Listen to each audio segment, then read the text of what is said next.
Vermin is a bit of an unusual candidate. Come out with your hands up and your pants down. We have you surrounded. This is his 9th presidential election. Macaroni the chicken. Governor Christie, why won't you debate me? His platform includes free ponies for all Americans. Vermin Supreme. Vermin Supreme. My favorite perennial candidate.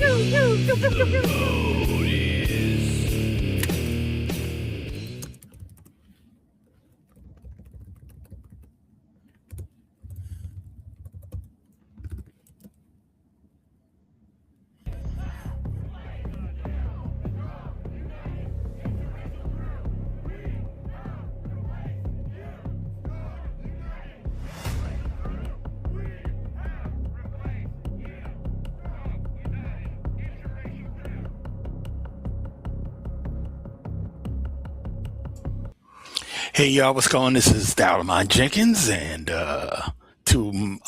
Christian Perez is here. We're rotating hosts today, and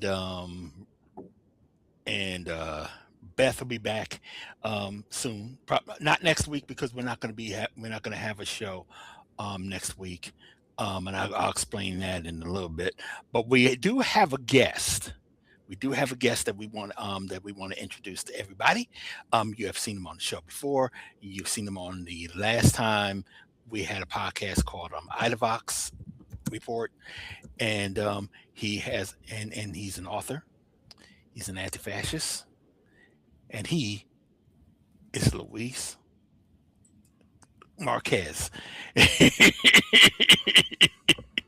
And you can speak right now. Well, you could speak. Hey, good sir. How you doing? Scared me there. I thought that we had some problems with the audio. No, thanks for having me back. It's been a while. How you been? Been doing good. I look a lot better if I had my there we go. I look good there.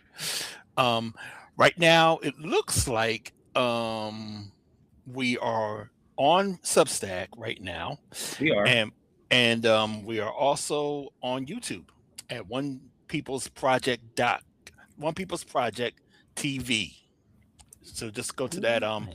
go to our YouTube channel, and you'll be able to see us there. You're supposed to be seeing us on Facebook too, on the iDevox channel, but it looks like it's not going through. So we'll have to figure that out for the next time. How you doing, Christian? Doing really well, Daryle. Thanks for having me back on. It's always a pleasure to be here, and glad to see you're doing good. And I'm glad to be chatting with Luis again. Yeah. And by the way, I'm out of sorts right now because this is but not completely out of sorts. I'm been just basically taking in the day, because today is the 15th anniversary of my father passing. So sorry to hear that, Daryle. Yeah, it is what it is. We all gonna Rest go in at peace. some time. He died on the on Super Bowl Sunday, and I was in Charlotte,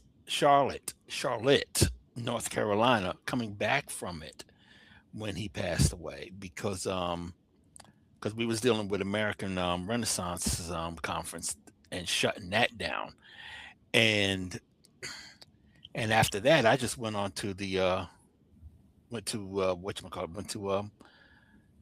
DC, talked with some of my people there, and then as a way to get, just before I split up to go to back home, and then my mother called me back and said that things are turning for the worse. So all I knew is that I had to get home to DC.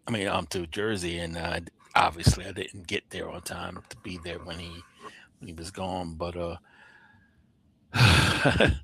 but it's been a crazy it's been not a crazy day. It's just been reflective on my part here, especially since we also we lost somebody last week who might be considered in many respects a mentor. but anybody who's a anti-fascist researcher, this will be the person that you would look at, you would see first and foremost. As a matter of fact, he was the first person you saw first and foremost, and his name was Chip Burley, and we have found out yesterday here at One People's Project and all of that he had passed on.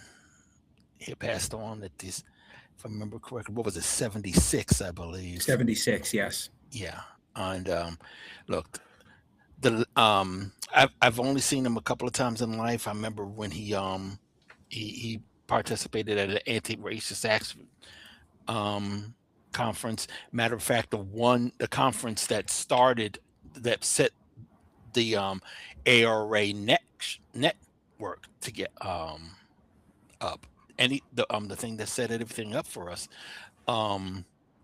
He spoke at that, and I mentioned that if we wrote the article, we wrote the obit.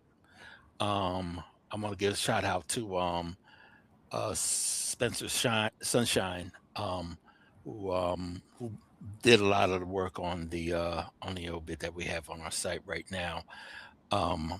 But this is a loss. This is a hell of a loss, and definitely had impact on my life and on my work. And I know for sure, Christian, that he was somebody that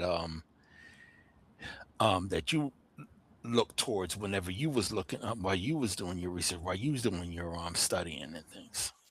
Absolutely. I mean, so for like the past 10 years, I've kind of devoted myself to like studying conspiracy theories and trying to expose them. I've lost some close friends to like some far right conspiracy theories. I just had to tell them no more. But when I would give presentations, when I would give talks, Chip Burley and the Political Research Association has, like, when I say like a plethora of resources, I mean it. He's got YouTube videos. He's got all kinds of free resources, booklets, anything that you want that you could download to help you when it comes to, to help you to expose the far right, to help you to understand conspiracy theories, and then the role that they play in modern society. It's a huge loss.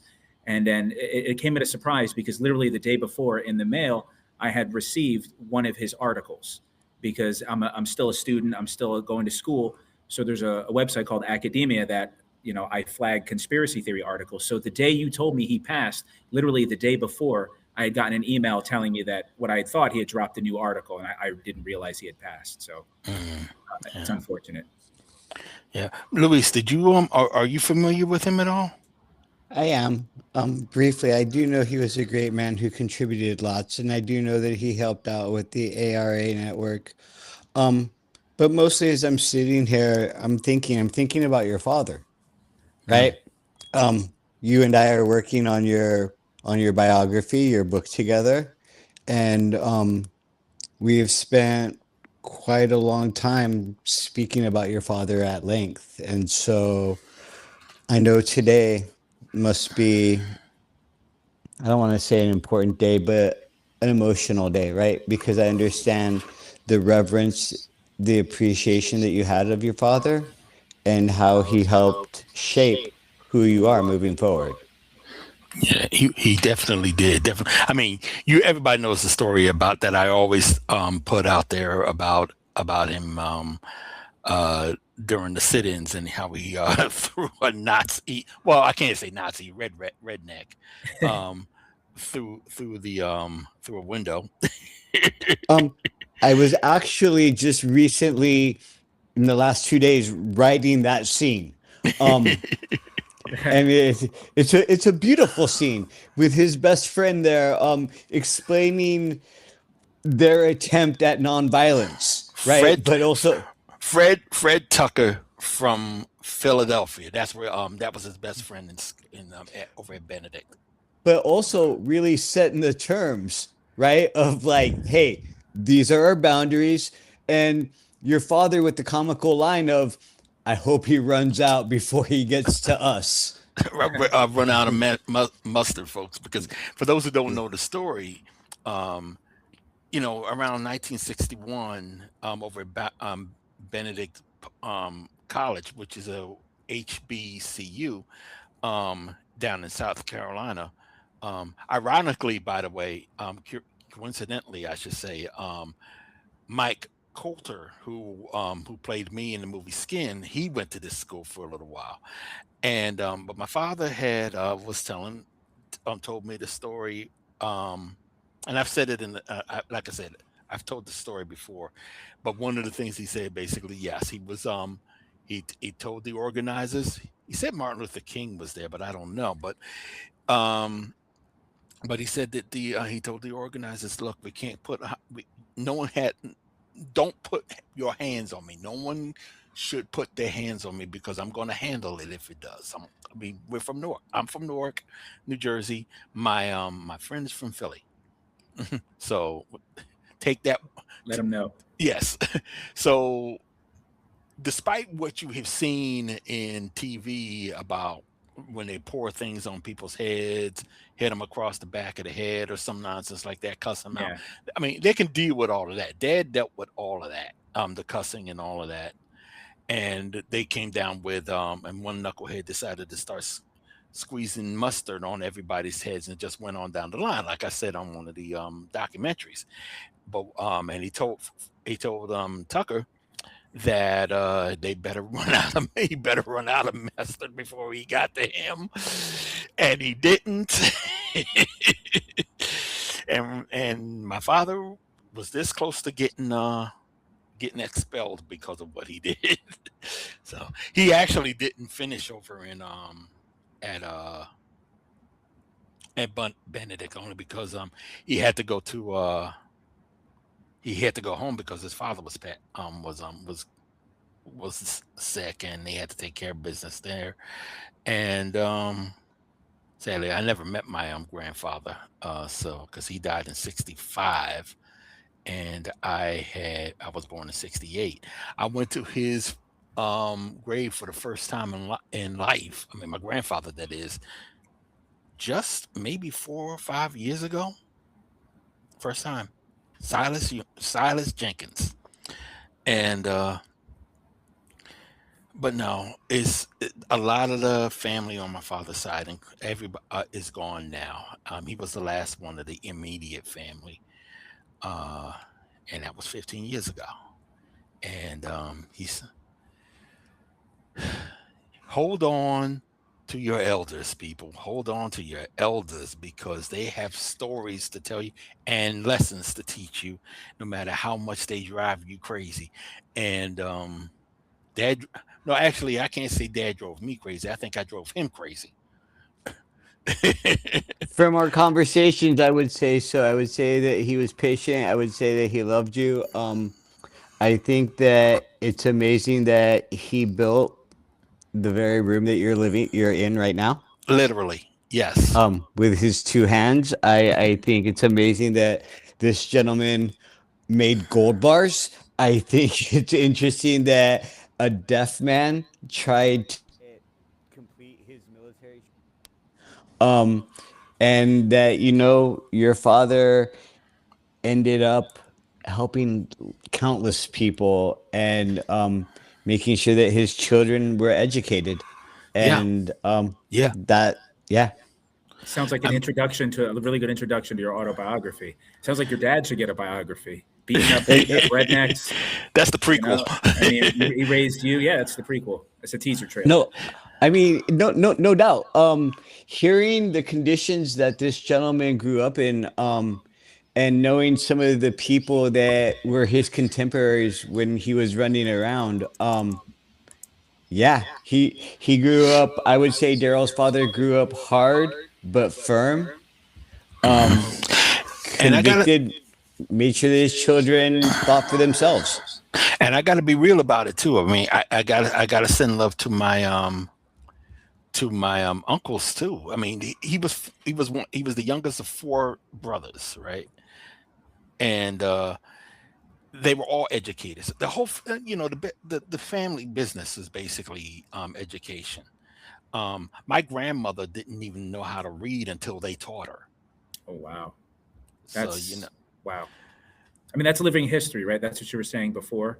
Mm-hmm. Like everyone has a story to tell, and these aren't stories.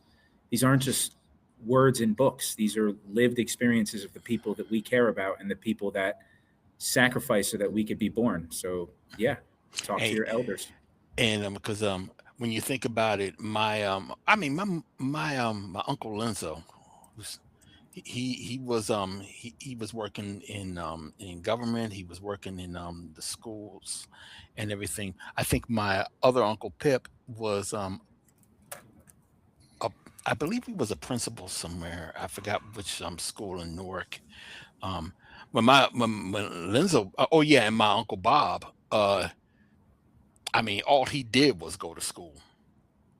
All he did was go to school until the day he died. And everybody except for my father, Masons. You know, you have a line recently in our notes that went into the book that I think sums it up for yourself when you say, "I am my father's son."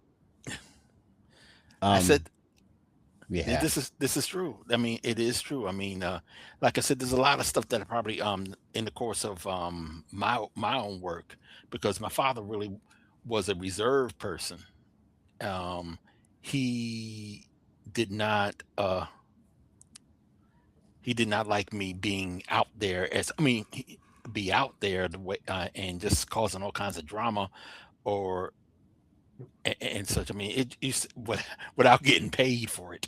So, so, but we should move on to the other things, because I know Christian, we need to talk about some things that went down. The latest and stupid that came from Trump today. Oh God, yeah. So I mean, so from what I could tell, the Trump.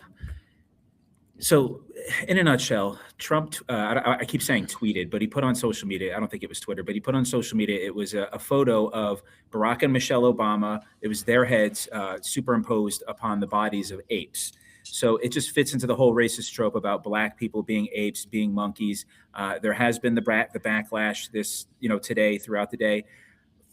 The administration is claiming that it was some random staffer, but the apple doesn't fall far from the tree. Somebody isn't going to put that on social media if they don't already think that they're going to get away with it. Yeah, exactly. I mean, I got it on the screen right now, and there it is. And it was part of a video. It was part of a video that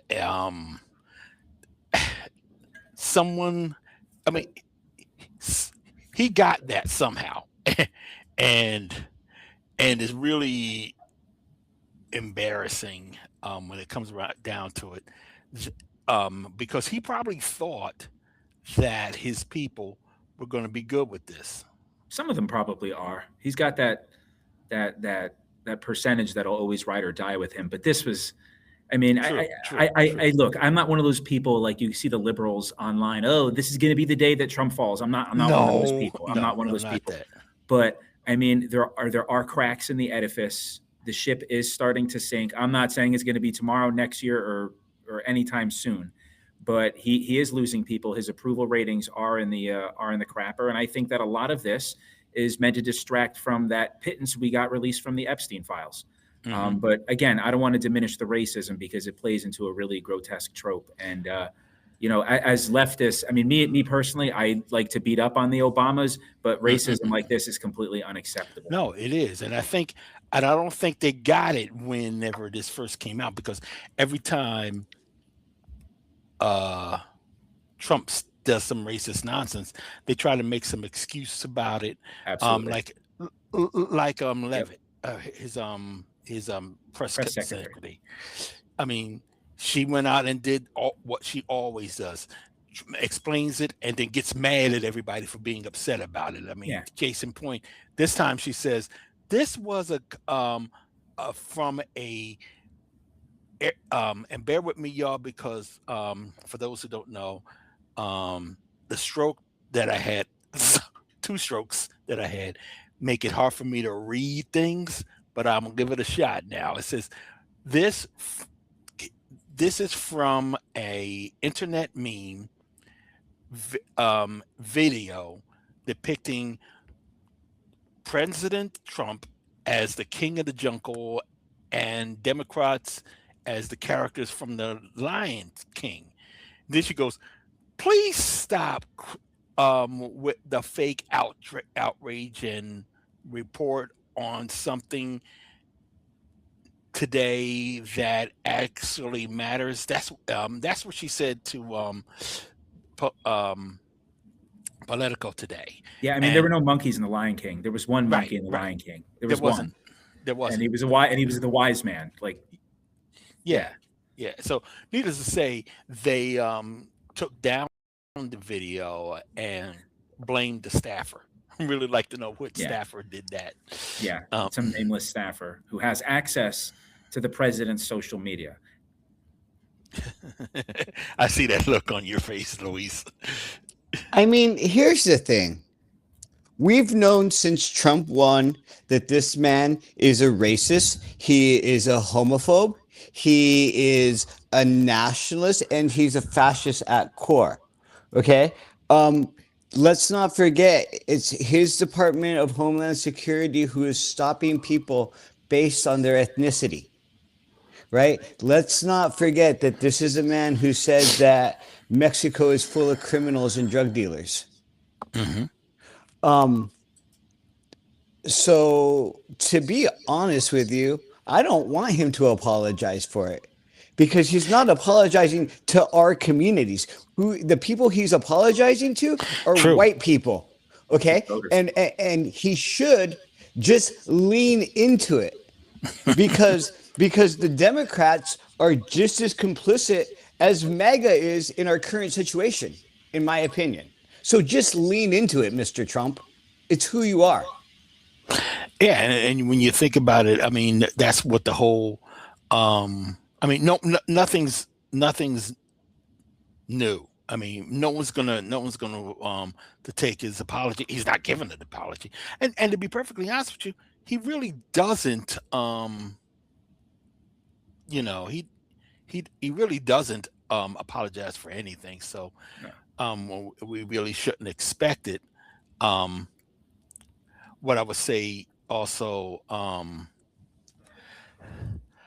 that is apparent when you're talking about the things that are going on with the Epstein list. It's going to be interesting to hold on a moment.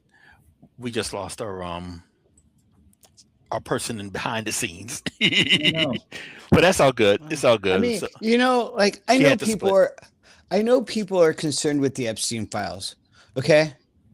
And I get that, but it drives me crazy because there are children in cages. Wealthy white men being sexual abusers is nothing fucking new to me. The fact that we are more worried about that and not these children, there's a 10-year-old no, child. I gotta disagree. Only okay. because I think that all of it matters, because we are talking about children. It doesn't matter. It doesn't matter like if they're black or white or Hispanic or anything like that. Fact of the matter is they shouldn't be doing it. I agree. I agree. Be doing it. And and it's not just white men. There is more going on. Yeah, I mean, than just even the Epstein situation. Can I just say two things? I mean, number one, I mean, this is something that's been going on in this country, on this side of the world, since 1492, right? Since Columbus was selling children, and to use the corporate lingo of the day, to piggyback on what Luis said. Yeah, I mean, white kids get attention, brown kids don't, black kids don't.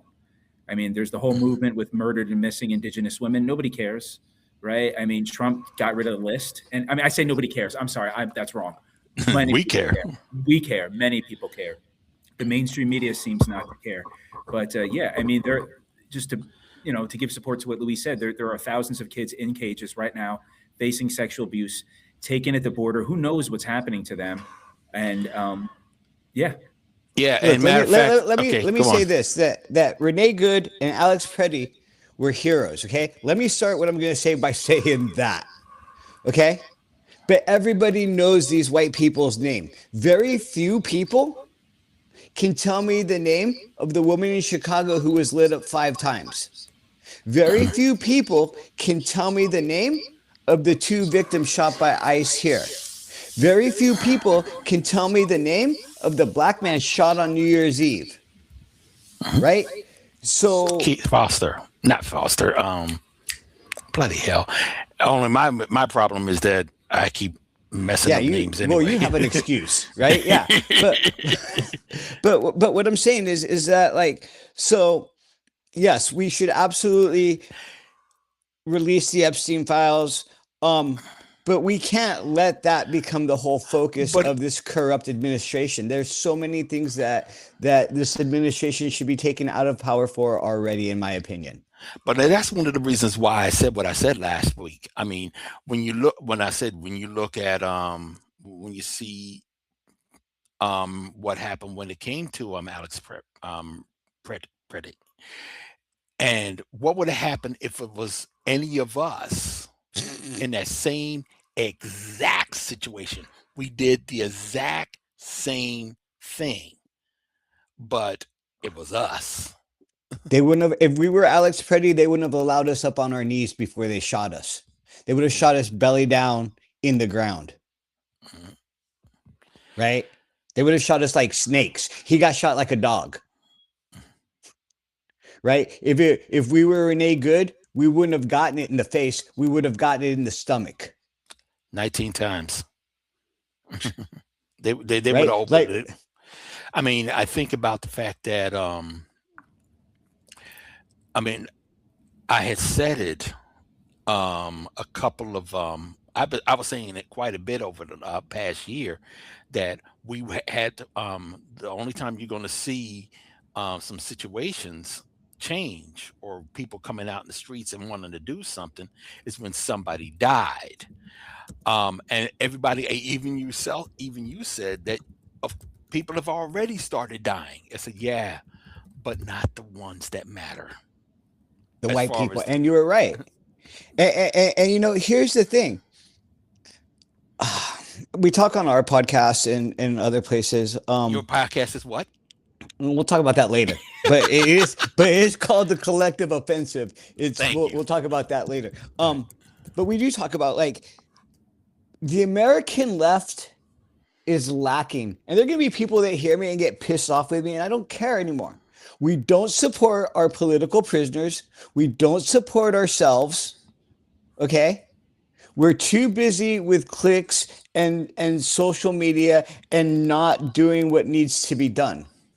Right? We have the example right now in Minneapolis, where Minneapolis is actually fighting back against ICE and securing their own neighborhoods. That's what we need to do. Yeah. We need to stop protesting these goddamn ICE buildings. I took over an ICE facility. It did nothing. You know what happened? ICE came back a few later and said, "Here, hold my beer, Luis. We have more money. We have more troops." Yeah. That's that was the success of our action, right? So instead of protesting these buildings, they're buildings, they're inanimate. Why not defend our neighborhoods? Why not get with your neighbors and set up blockades and defend your vulnerable neighbors and let the people that belong in there, and keep those that don't belong in there out? And that's what a lot of people, especially in Philly, I know there's a crew of people who they're now calling themselves the Black Lions, and I don't even want to get into the stupid. Actually, I do. They were the Black Panthers, and they're looking for defending the Somalian community, and all of a sudden, all these FBA babies started coming out of the works talking about this is not our fight nonsense, when ultimately they don't like immigrants as much as any other maggot out there doesn't. Are we going to have this conversation here? I'll be more than happy to have that conversation, but you know what? Yeah, go ahead. I mean, Christian, you want to play with this? No, I'm kind of unfamiliar with this, so let's wait into it. Christian, you're honestly familiar with it, but okay.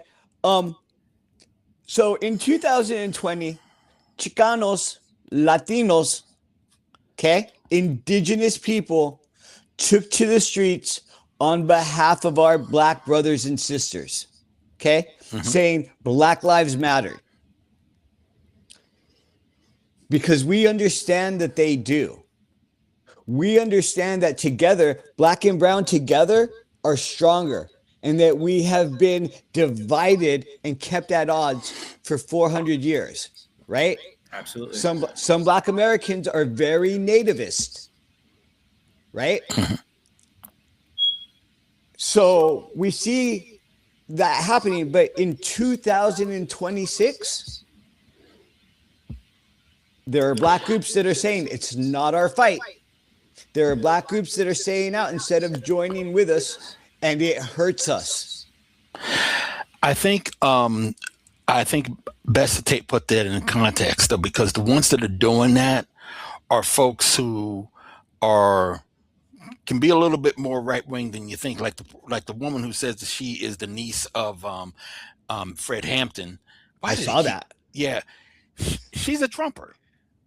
Yeah, I mean, But Fred what I'm saying Hampton's son is like he's still really active. He's a big time activist still. Also, Who is that? But what I'm saying is even black leaders, the leftist black leaders. Where's Jesse Jackson? Where's Reverend Al Sharpton? I would say in regards to the liberals, don't expect much. Now, even with Jesse Jackson being sick and not added as much as he used to, I would still say don't trust the liberals. They're busy fighting us too. I mean, they're in the Epstein. I mean, not them, but I mean, it's a lot of like, British Labor Party leaders, Bill Clinton, in the Epstein files. So, right. I mean, this guy was connected. He had everybody in his pocket. I mean, I'm sorry, not necessarily in his pocket, but I don't think there's a list. But I mean, he's connected to all these people, and we want to act like a lot of it's secret. A lot of it is out in the open. Power is out in the open. They're showing you what they're doing out in the open. And, all we see now is just kind of like the hand in the cookie jar. But I feel like with the Epstein files, shady rich people being shady and using that power to benefit themselves. I don't think that's a surprise to anybody that's been paying attention. no, What I will say is this, though. I do appreciate the black gangs that have openly come out and stood against ICE on our behalf. I want to say thank you. I forget his name right now, but there is a gentleman who is running for mayor of Long Beach who called for 55 gang leaders to sit down and meet with him and speak in defense of their community of Long Beach, California. I'm looking for his name right now, and And I think that is forward thinking. I think Is it Rogelio Martinez? I believe so. Rogelio, yeah. okay, good. I think that is, community looking out for ourselves. But again, to any black person who's listening to this or watching this, who might not be active and who says that this isn't your fight, you're wrong. This is your fight, and we do need you. And what I was trying, I'm sorry. Go ahead. What I was trying to say, I was on a radio show that's online right now. I put a link to it on the YouTube. I'll put a link to it, but I mentioned that this whole thing about this ain't our fight nonsense. It's their fight. We are their fight. Mm-hmm. So don't play like you're not a part of this. You're not. They're not coming for us. All they do is come for us. The people that are saying that line is actually some Uncle Ruckus types that don't want us to fight because their handlers don't want them to. So. Amen. The one thing I always remind people is that what the great Malcolm X said, that those who stand with our oppressors that are from marginalized communities are the biggest of Uncle Toms. Okay. I'm sorry, Luis, bro. You remember, yes. Was it last year? I will vote for Donald Trump. Remember that salsa hit last year? All those guys. Oh, you don't remember that? The Cubans in Miami, they had a salsa song. Go, I will vote for Donald Trump. You don't remember? Okay. No, I would have lost my mind. Oh yeah, it was cringy. The thing is, a lot of those people are now getting deported. Yeah, and I mean, they voted for Donald Trump because out of Miami because of their love for Batista. Yeah. Right. Let's not forget that a lot of the Cubano diaspora that is in Miami came over after the revolution because Batista, who was in bed with the American mob and looking to turn Havana into a capitalistic hellhole, like he had to leave, right? Yeah. And what they wanted to do with Cuba is what really this regime has done with the island of Puerto Rico. Yep. And Right? Hawaii. And Hawaii. But by 1980, a third of Puerto Rican women were forcibly sterilized. Yes. A third. Okay, the island is used as a dumpster by the Americans and the American pharmaceutical companies. And the Navy. Everybody forgot about Vegas. Yeah. Yeah. The Navy. And as well as you cannot belong to the Puerto Rican National Party and not risk being imprisoned. Think about that. This country where we're citizens, where we have the right to our own opinion, all of a sudden don't. Yeah. And all of this, by the way, especially the sterilization shit, is that has all been coming up because lately, because it's been used as people have been bringing it up since they decided to start going after Bad Bunny halftime show. So, Right. okay, you want to come back, you want to come and at us for Bad Bunny. Well, let me tell you the story about his culture. Yeah. And our culture, in the case of a lot of people have been bringing it up, and I'm getting a lot of history about Puerto Rico, ironically during Black History Month, but why is that ironic? Because black people Puerto make are up black. Puerto Ricans are black, dude. So black. it's not ironic, right? That's why I say it's ironic. But we see under fucking Trump 1 that women in ICE custody were forcefully sterilized. 2016, 17, 18, 19. Yeah. Not 1980, which is fucking ridiculously close, right? But not 1940s, not 1800s, 2016. Yeah. I also want to add, like, there's always this fear in this country, particularly from the right, whether it's QAnon, whether it's general Republicans, whether it's MAGA, is always this fear of government overreach, right? And, I hate to be cliche, they say fascism is when authoritarianism happens to white people, right? But at the end of the day, all these fears that they have about government takeover, taking children, breaking up families, this has already happened. It has been happening. So when it comes to Indian schools, there were Puerto Rican kids and Mexican kids that were sent to those Indian schools also. Yeah. I mean, we're talking language taken away, culture erased. These are acts of genocide. And you listen to any story from these children, they all face physical, sexual, psychological abuse, right? And these are the exact same things that you have the maggots and the QAnon types, running around like Chicken Little when it's already happening. Again, as Luis said, with kids in cages. I mean, and honestly, Daryle, that's kind of why, I think that your book is really important, at least to me, because I've been privileged to hear your elder stories. I know, so like I've read them so much that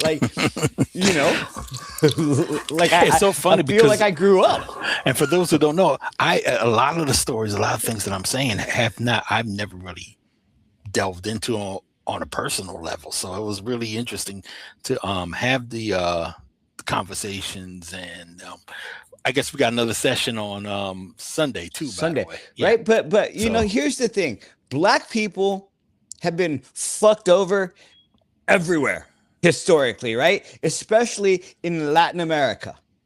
Oh yeah. Okay. I mean, they were below the Indios in the Spanish caste system, right? And the Indios were the bottom of the barrel. So imagine being there. Okay. And so Black history and celebrating Black History Month is also understanding the contributions of Black people to Chicano culture, to Latino culture, to Afro-Latino culture, right? Check it, bro. you know how a lot of Latinos like zoot suits, Oh yeah, right? You know where that comes from? Manhattan. That comes from the black people of Harlem, bro. So they started Seen in rocking that Malcolm shit X. first. Malcolm X, Right. exactly. So what I they was about to started say. they started rocking that shit first, okay? And then the jazz musicians fucking went on tour from the East Coast, right? They came out west, and the kids, these Mexican American kids that were first generation American, were looking to be teenagers, to be rebellious a little bit, to be punk rock, right? So all of a sudden, here come these cool black people, right? Playing this cool ass music, wearing these cool clothes. So they adopted the music and adopted the style, the Filipino and the Mexican kids. Yeah. And they became the Zoot Suiters. And that, I mean, so it's understand. So if we're going to celebrate Black's History Month, let's celebrate all the goodness that like you've brought to our people too. Yeah. I also have to add, well over a decade now on PBS. You could probably find it on YouTube. They had an amazing series hosted by Henry Louis Gates, and it was called Black in Latin America. I never saw that. I want to have look the at DVDs. that. I could lend you the DVDs. I got to It's look at Brazil, that. Cuba, Mexico, Peru, and then Dominican Republic. Oh, and I the never African influences. Oh, it's amazing. It's amazing. Bro, the Queen of Salsa is black. Yeah. Oh the yeah, Queen of Salsa was black. you know it's so sad too, and we gotta move on to the next thing in a minute. Yeah. But the sad thing about Celia Cruz is that the first time I heard of her was when she passed. Mm. I never knew her. You know, she sang at Rumble in the Jungle, bro. She sang I at the know that. pre-party. I know Zaire. that. The Fania All-Stars were there too, and they had people Yeah. dancing more than James Brown because Yeah, Latin bro. culture is a lot more heavily African influenced than whatever, with all due respect to James Brown, than what he was doing at the time. I mean, you can find the videos. It's awesome. Depends on what hits us. Depends on Yeah. what hits. It's because of the rhythms too. The rhythms and the foods were so similar, right? Like Yeah. capoeira, black and indigenous people came up with capoeira as a form of self-defense, but they had to make that shit look like they were dancing, so the slave masters didn't know what they were doing. Yeah, Right? Puerto That Rico they had were- its own form, but Yeah. instead of dancing, they use knives. and then you look at the black, really the black countries of Latin America, the Guianas. Yeah. Right? There was French Guiana, there was Dutch Guiana, there was English Guiana. Yep, I didn't even Those- think of that. Those are African countries, essentially. Brazil. They- Cuba. yeah.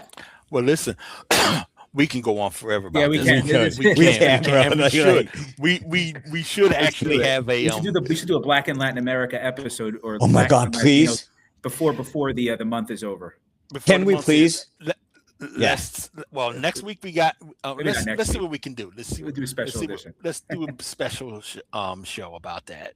Because then I have to start digging up all my stuff. Yeah. So Yeah, bro. plus I should yeah. go ahead and see that and watch that Black in Latin America. Hey, I let's should hang watch out. that I'll come first. over. We'll get some pizza and watch it. It's really good. You'll really enjoy it. You'll learn a lot. Indeed. Y- Well, we y- don't have y- the office right now, so we got to find some places to Yeah. go. Oh yeah, by the way, everybody, come by my crib. before we go any further, we are looking for a good space in New Jersey, preferably in New Brunswick or New Jersey or Somerset, New Jersey, or Boutbrook or wherever, somewhere near the where we are now. We didn't get evicted or anything like that. I know everybody was wondering whether what happened with the arrears that we was dealing with. No, what we realized is that we needed to get into a more viable place for everybody to be able to take in. So we're trying to look for a space where we can do a whole bunch of things as One People's Project for the communities. So we're asking people, look, don't please, if you can, don't donate and hook us up with some tax deductible what do they call these things? Office space. Donations. Donations. If you know some spaces, please just let us know. Let us know. Also, Let, we have merch. We have merch. let me One let, of the let me merch. let me help you here, Daryl. Okay. Hi, white people. How you Not doing? just white people. Hold up. Hi, white people. How are you doing? This isn't just for white people, but this is just for you, okay? For over 26 years, the father of doxing has been bringing into the light that which is wanting to hide in the darkness, okay? Let's be real here for a minute. This is the work that Daryle has been doing for 26 plus years, okay? Daryle has brought down fascists. Daryle has helped change lives. Daryle has saved boneheads from a life of misery. All right. He's done, as you liberals like to say, quote unquote, the work. Okay. So the price of making a better world is for you to open up your fucking wallet. Okay. Like, you don't need to do a lot. Okay. You could be cool. You could come and drop $1,000. That would be dope because it's tax deductible. Okay. But you don't need to do that. If a lot of us do a little tiny bit, like $1, then a lot gets done. So today, tomorrow, next week, instead of buying that joint, instead of buying that fucking alcoholic spritzer, okay, instead of going to Pornhub, okay, then take that money and give it to Daryle and do some good for your community and do some good for you. Thank you. Pornhub is free. Don't ask how I know. But Not the good part. And by the way, I've learned something when I talked about when we talked about Chuck Burley earlier. He actually was the father of doxing. They just didn't call it then. Okay, well then, how about this? Daryle could possibly and probably is the first person to use the word Antifa on American TV. Give $1 for that. Okay, boom. You could be Papa Smurf. Chip Burley is Grandpapa Smurf. It's okay. There we go. Okay, we better go to what we brought you on to talk about quickly. Oh boy. We're talking about the book that you're writing for me, but you wrote a book. I did. And the book, give the title out, and I'll explain why I'm bringing it up in a minute. I wrote a book here. It's called Antifascism. I just happen to have a copy here. Look how convenient that is. Antifascism, a memoir of the Portland Uprising, 2016 to 2020. And it is about our experiences from my perspective during those years here in Portland. And one of the reasons why I wanted you on the show is because has been some, how should I say, developments just this week regarding that battle, that war that went on. Basically, there was a group, Patriot Front. No, that's the other group, Patriot Prayer. That was really in the forefront of everything that y'all were fighting back then. And it looks like one of their members is on their way to jail, or one of their associates is on their way to jail for a good long while because he shot 2 cops. And I want to show everybody up. Apparently, let me show everybody the news. Okay, all right, the clip about first. and then we'll move on. I quoted the Bible at a pedophile church and they escorted me out. I would say Romans 1:32, homosexuality is a sin, and whoever's Hold on a second. I got to fix something here because I accidentally had another video behind it, and I want to make sure that doesn't happen again. I do that a lot because I have a lot going on this thing, and I don't really want. I really don't want to hype up Valentina Gomez any more than she already is. So now let's look at this. You're all in active rebellion against the United States of America. This whole process is unconstitutional. Repeated outbursts in court today from the man accused of shooting 2 Portland police officers. Eric Olkers was arrested after a week-long manhunt. Tonight, court documents detail how a tip led to his arrest. Thanks for joining us for K2 News at 5. I'm Enrique. Let's get right to K2's Christina Giardinelli live in the Lloyd District where the shooting happened. Christina, you talked to that tipster today. Yeah, that's right. Employees at Park Shuttle and Fly in Northeast on 82nd say that they had been dealing with issues from Olkers for months before the shooting. They say they believe he was living across the street from the business, and that's where police told us they arrested him yesterday. Now, the court documents specify that that arrest was thanks to tips from one of the employees that I talked to. Appointment to You're using AI and neurotransmitters against American citizens, working with illegal immigrants and Antifa. An erratic Eric Olkers in court Tuesday, refusing to cooperate with his attorney. He's accused of shooting 2 Portland police officers, leading to a manhunt that lasted 1 week. According to court documents, Eva Ivancheva helped bring it to an end. I told him that this is their guy. I send them a picture, the picture that I have. She works at the Park Shuttle and Fly across the street from where Olkers was arrested Monday.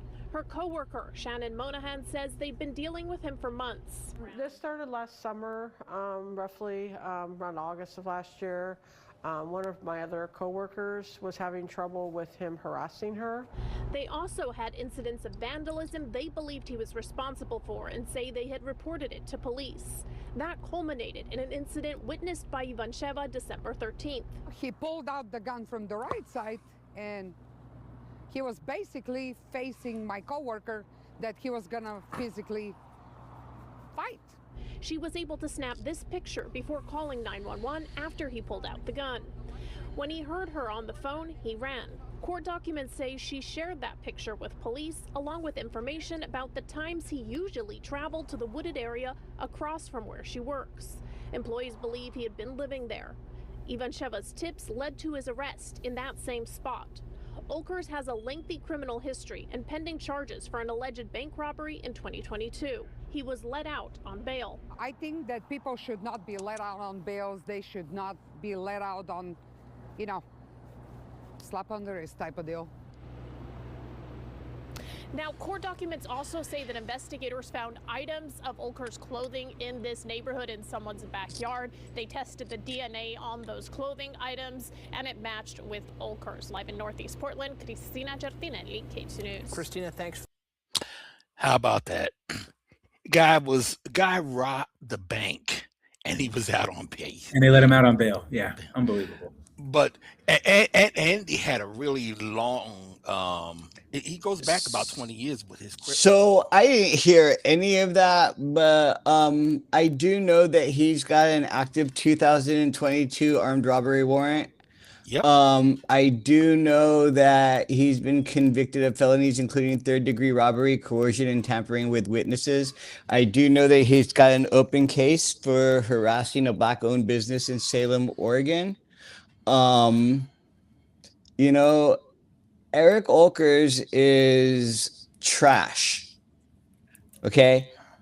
And he is going to be in a cage for a long time. But one of the things that really annoys me is that everybody in Patriot Prayer is trash. They always. Everybody. I mean, I know they worked with the with Proud Boys, and they were already scum to begin with. They were just beyond the pale when it came. No pun intended, but they are rats. They are trash. They are liars. Let's not forget that Joey Gibson had to pay me an undisclosed amount of money for the lies that he spoke. Yeah. Right. Yeah. And that's on IDVOX there for if anybody wants to see that story. One of the things that let's circle back to why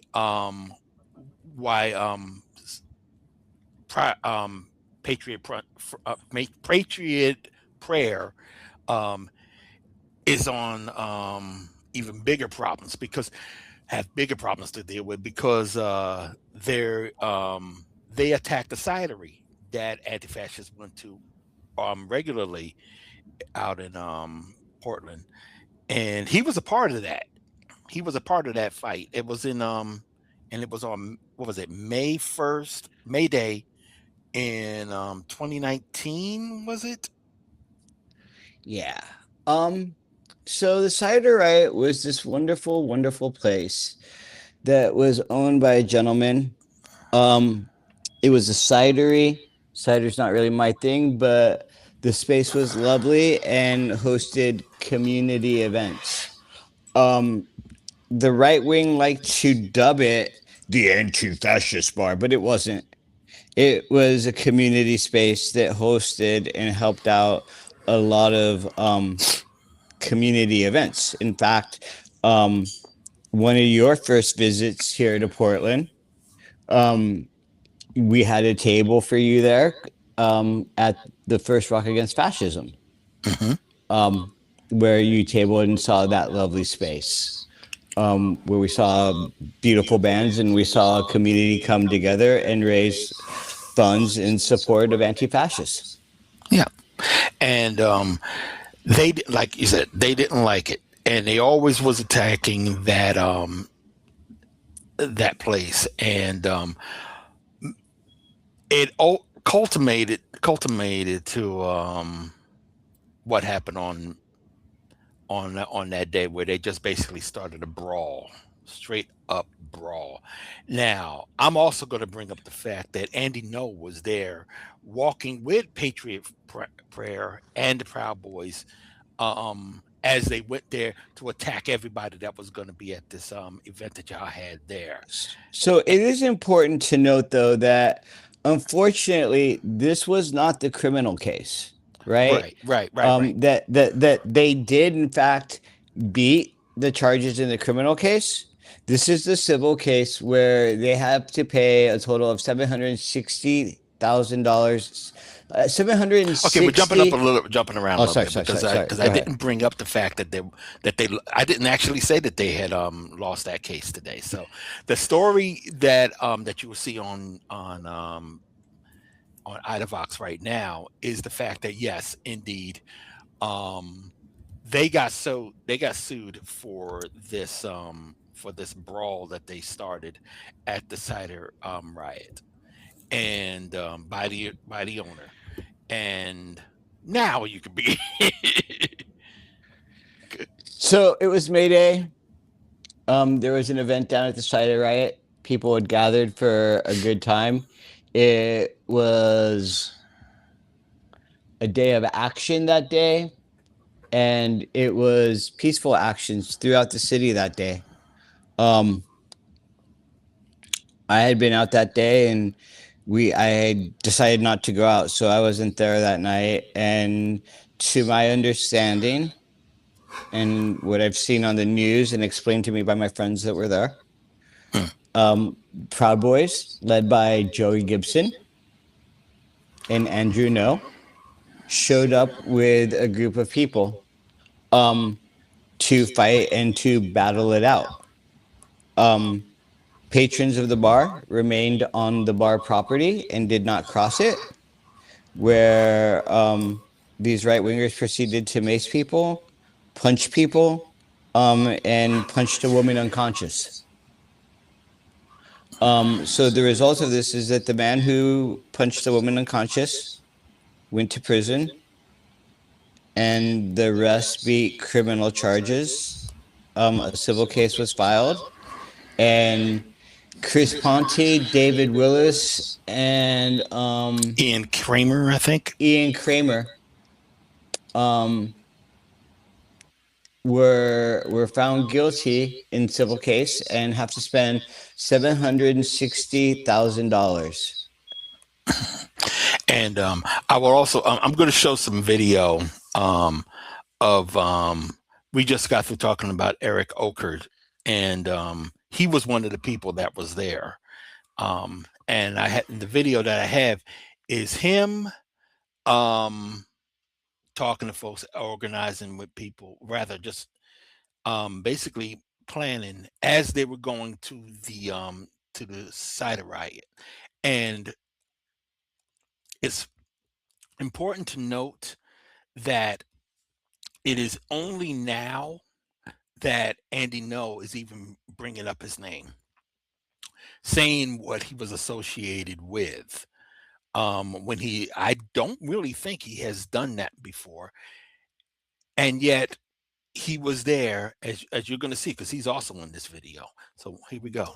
By the way, the headquarters of the Oregon Democratic Center right around the corner right here. Wait, like for the party? What's a Democratic Center? Party headquarters. Gotcha. Okay. Huh.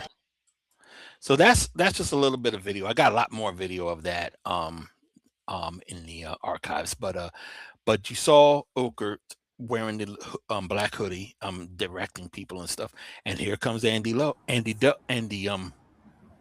walking right past, and this was a couple of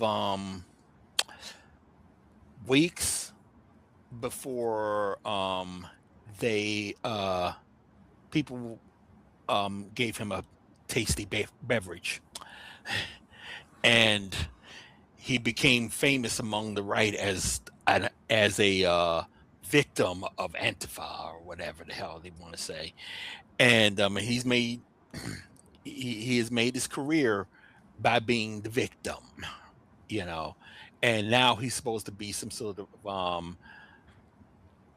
whatchamacallit, authority on anti-fascism or anti-fascists or whatever, and he knows nothing. All he knows is what he knows to stay the hell away from us now. That's one thing for sure. But but he says all the right things for the fascists on Fox News and all of that. Just eat up. But what you saw there says that he was. I mean, you can't say that he necessarily organized it. I mean, unless there's something else that I don't know. But the truth of the matter is, he was there, and he had a certain bent. We knew it then, and that's one of the reasons why he had caught so much hell, especially after that day. Christian, you had anything?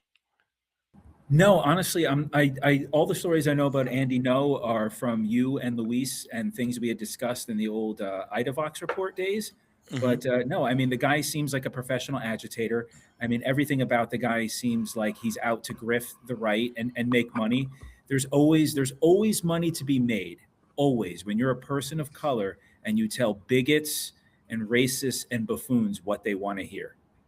That's a con as old as time. You know, and that's just what this guy is. And, you know, the first time I had heard about him was when he posted that picture online when they threw, was it like milkshakes at him or whatever? And he was covered in like vanilla milkshakes.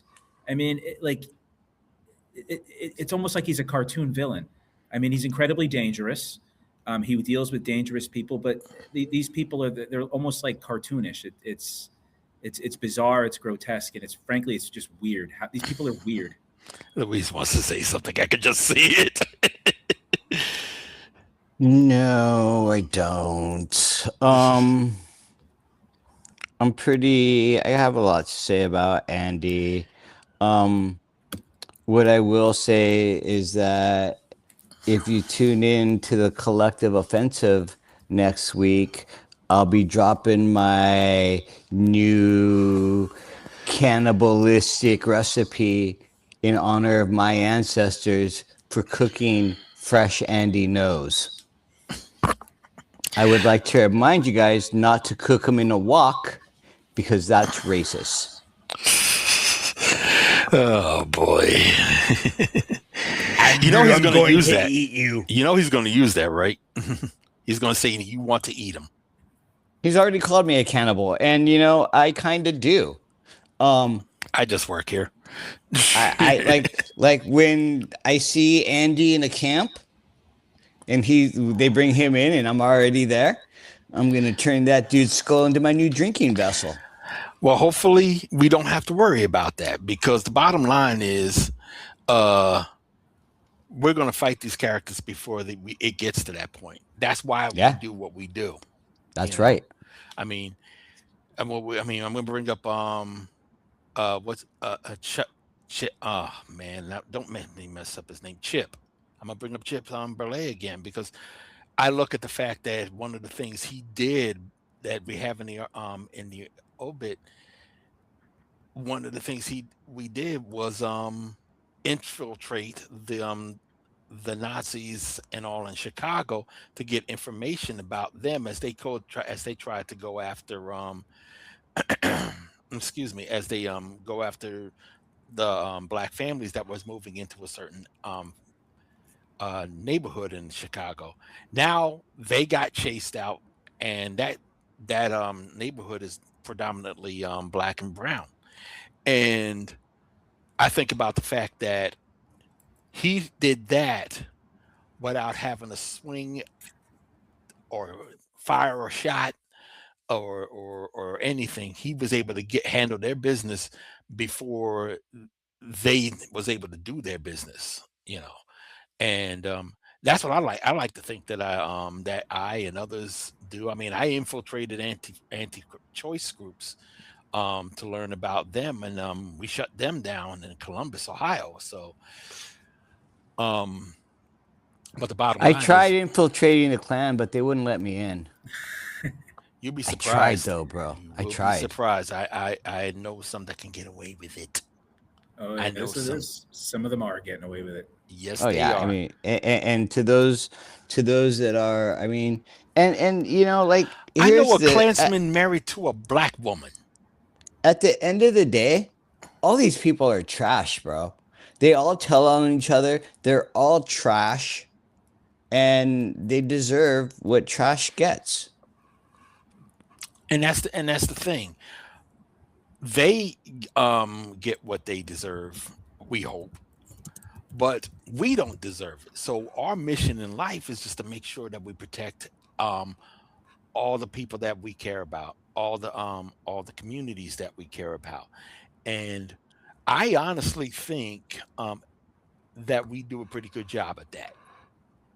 I really I do. think And I I don't mean think just us, the anti-fascists. three of us, but No, I know what we you do mean. okay, but I think anti-fascists as a whole, right? Like I do have a lot of critiques clearly of the American left, but as a whole, um, we are capable of defending our communities for the most part. I mean, I would like to point out that, you know, my city successfully defended against the feds. Charlotte successfully defended against the feds.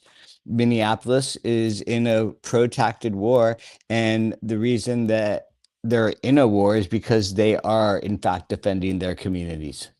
Right? Like if it wasn't, it would be, if it was a walk in the park, then that would be different, but it's not. So we got big shout out to like those people that are risking their lives in Minneapolis and elsewhere.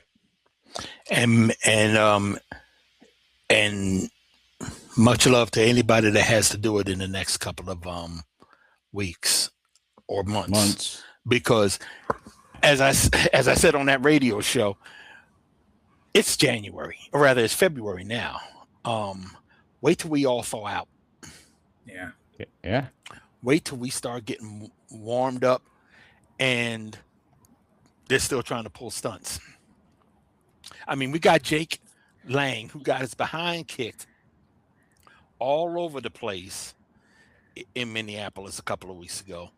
He's planning to have a rally out there tomorrow, you know, and you know, he knocked some ice sculpture off today. He vandalized Yesterday that. he got arrested for it. Yeah, he's out now.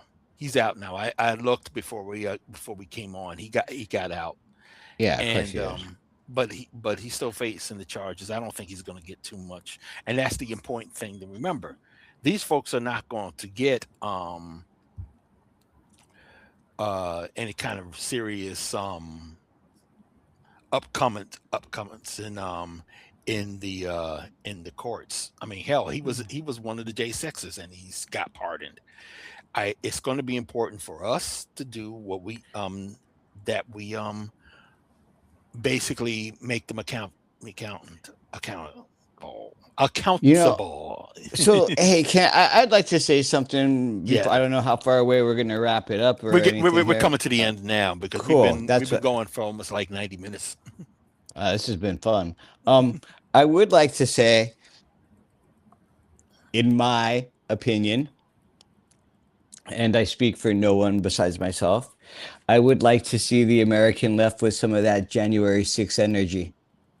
Okay? January 6th wasn't a true insurrection. It was done to maintain the status quo by definition. Okay? We call it an insurrection to make ourselves feel better, but it wasn't.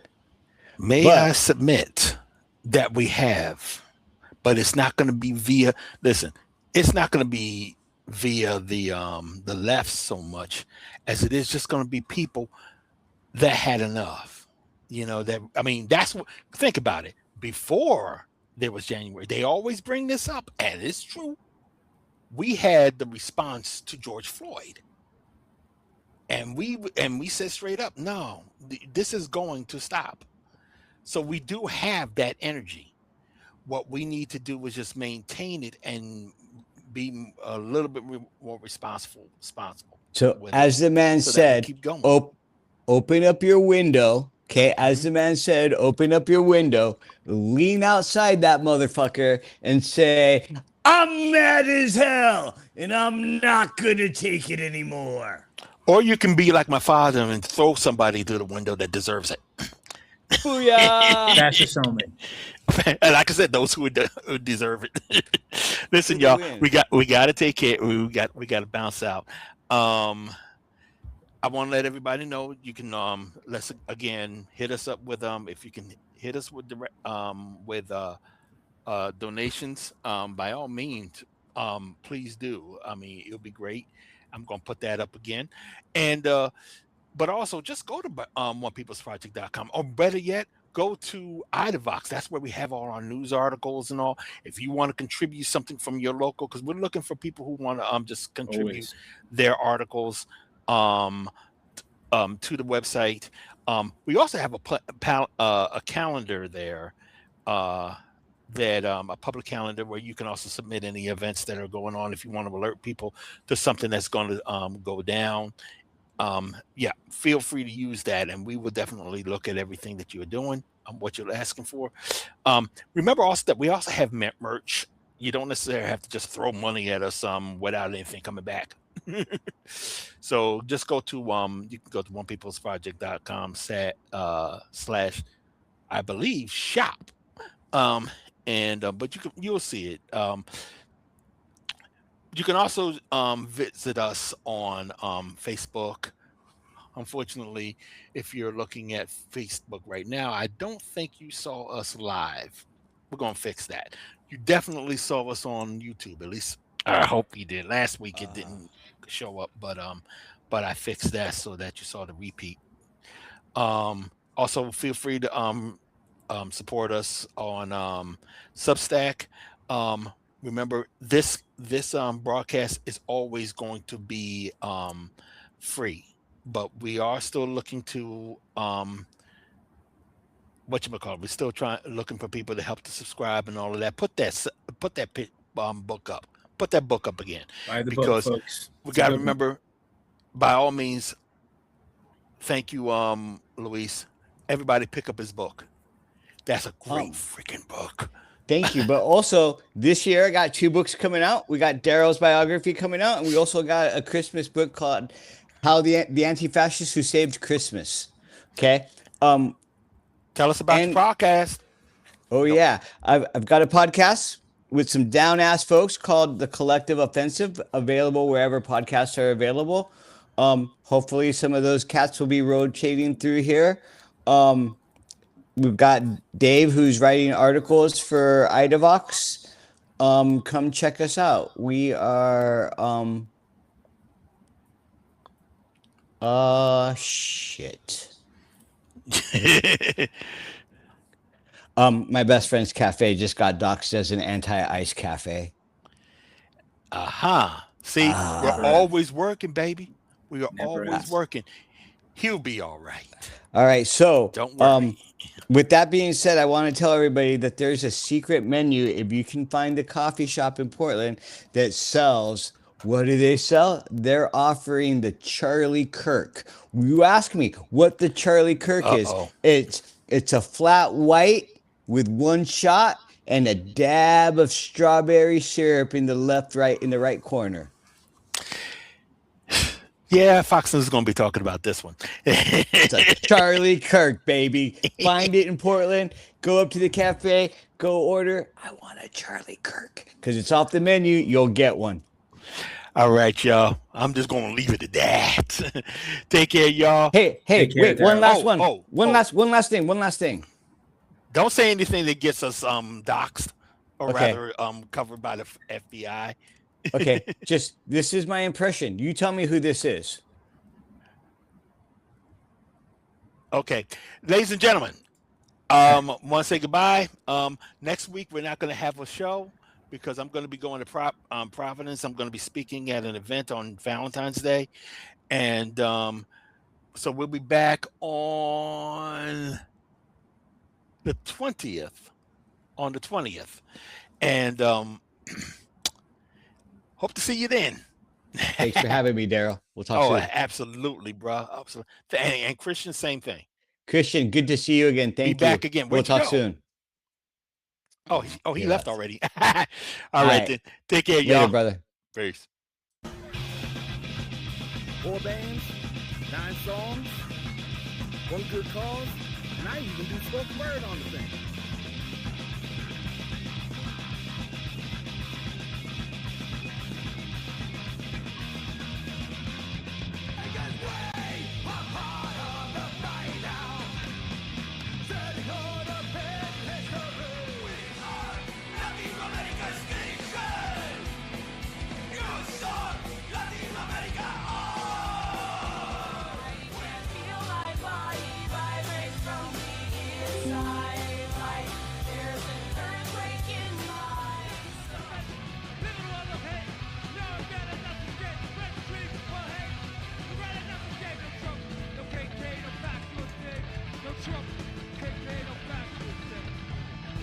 So head on over to OnePeoplesProject.com and get your copy of this important CD.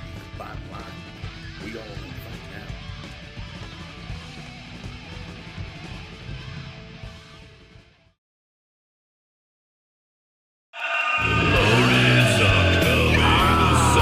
now. Vermin Supreme.